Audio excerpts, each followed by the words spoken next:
What is going on, guys? Welcome back to another Monday night edition of our Showdown Breakdown here at Fantasy Sports Insight. This is going to be the second game of our doubleheader. This is going to be between the Bills and the Niners. So, again, just a little tiny plug. If you are new to FSI Fantasy Sports Insight, hit that subscribe button, hit the like button. It's super greatly appreciated. So, I am Hold the Door DFS. If you're looking for me on Twitter, play a lot of head-to-head. If you're looking for some tips, check out my bankroll video on our channel as well. So let's get into this slate. So I think COVID is gonna, all these rescheduled games. I don't know where else. We probably have other double primetime games coming up here. So here we have the Niners are 1.5 point favorites, which I think is kind of interesting. I don't know. Well, we'll get into that, but over under a 47.5. Yeah, so get into the builds here. Let's start on the San Francisco side since they are the favorite team here. We know Garoppolo's out. Mullins is the quarterback. Last week, 24 for 35, 252 yards, no touchdowns. I think we are going to, if you look over his, he's had a couple weeks where he's had some touchdowns, but I think just based on how Shanahan likes to run the offense, they're going to run the ball, and now I think even more than ever, we're seeing them be almost completely healthy in the backfield that, and without George Kittle, I don't know, they obviously Deebo Samuel, and I think it's Brandon Ayuk, if I pronounce that wrong, sorry. The last time he played week 10, he had 7 catches on 14 targets, tested positive for COVID. So now he's going to be hopefully back for this game, which I assume he is back. Deebo Samuel is coming off of a game in which he had 13 targets. So he had like half of the yards that went, that Mullins threw for, like 250. He had 130 some. So, yeah, I think, I think Samuel's your best option, but overall, it's just really tough to get behind San Francisco here, and just like how their pieces are laid out. I think Samuel is probably, you're obviously your favorite target through the air. Brandon Ayuk has got an $1,800 savings. Mullins being the quarterback, yeah, sure, but I think I prefer to make sure I jam in Allen and Diggs on the other side. And then at running back, like Mostert, 16 carries last week, his first game back, which I think, if you look back to how San Francisco has played in the past, like they like to feature one guy, like Mostert, featured in, some of these games earlier, even still 17 carries was not amazing, but regardless, I think, they're so good at running the ball. And now we'll get back down to the value, but everybody's healthy. So I just don't know. I don't feel really that great. The matchup is awesome for Mostert. But 9,600 again, sheesh. If there's like 4 active running backs that could be getting touches, it is a little bit scary. So obviously I think, Robbie Gould's played. Jordan Reed has been okay in replacing Kittle, but not that great. But down here, so 2,200 is Tevin Coleman. He did not play last week, it doesn't look like. So we have Tevin Coleman, who's going to be active. We have Jeff Wilson Jr., who had 12 carries last week, 40 yards. Got the most touches behind Mostert.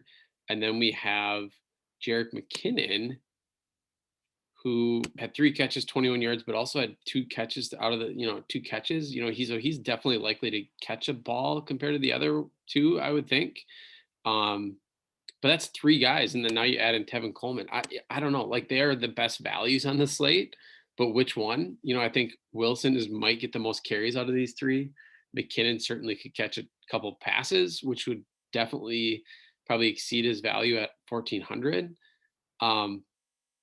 Yeah, it's just the Niners just are not a great DFS team. So let's go to the Buffalo side and then we'll talk about the Bills and my 3-2-1, three favorite cash, two favorite values, and my favorite fade. So Josh Allen and Diggs. I mean, Josh Allen, you can't ignore how great of a season he's having. He's had some down games. 17 feels like a letdown for someone like him. Even these games right here in the mid range, but on a single game slate, his upside to have rushing touchdowns, some rushing yards, definitely can be the top scorer on the slate. Followed quickly behind, the former Viking and Stephon Diggs, who's been, double digits in every single game this year, and then over 20 in his last 2 out of 3 games. So I think those two are definitely locks in my cash lineup. And then after that is where it gets really hairy because actually you're going to have enough money to spend for probably a San Francisco piece. So it's just kind of deciding who or what. So Beasley had one really good game a couple weeks ago, but otherwise has been pretty average. This Zach Moss and Singletary kind of split. Moss had 9 carries, 59 yards in his last game, I think, which is like the most he's had all year. Besides, here he had 81. Yeah, 81 one other game. And then you have Singletary, who had 82 yards on the ground last game.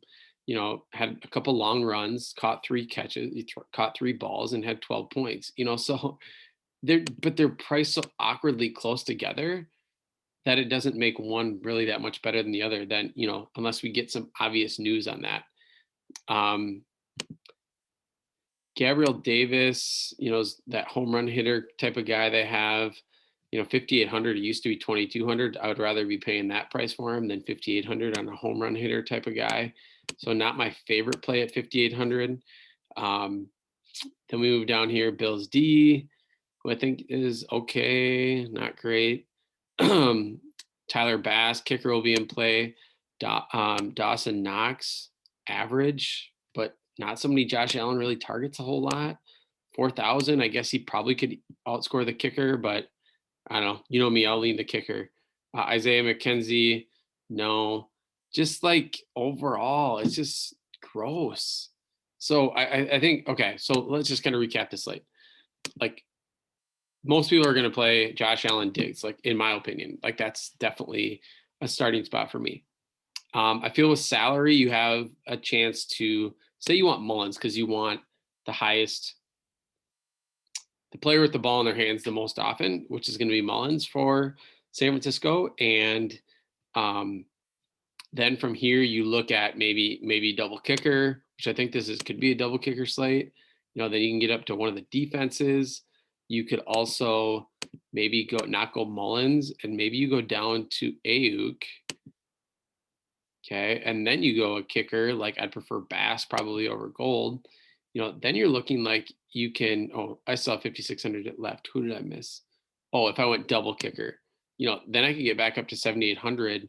And like if I could go cheaper at captain, and I don't know, Ayuk is kind of risky at captain probably, but let's just say I went Debo, just as an example. Like then you can get back up to Ayuk. So then now you have both of the receiving options for San Francisco. You have Allen and Diggs. You can also obviously make Debo Samuel be Mostert if you're really confident in the role that he's going to have. So I think, sorry, I shouldn't not like Mostert. It's just 9,600 is expensive, but I guess if I compare it relative to the whole slate, that he is probably pretty safe option still at that point. It's just, I think some of his upside is taken away by all the active running backs. I think I'm fading any receiving target other than Diggs for Buffalo. And then I'm also not really touching their backfield here. That seems really uncertain. And then I think the best values of the entire slate are the kickers. And then, trying to distinguish which running back between here is probably the best value. McKinnon, pass catching upside, and Wilson probably the most carries on the ground. So that's kind of my slate, my assessment of the slate. It is not that pretty of a slate. Not, I prefer my KC stack slates or even Pittsburgh that I'm stacking this afternoon. But I definitely think there's a path to find some cash. Let people overpay for Beasley and for Moss and Singletary, and ride the variance train of who's going to catch the ball for San Francisco or who's going to I don't know if they try to go for a tight end or something. So I think there's still always value in these slates, even when it feels like it's difficult for you to build.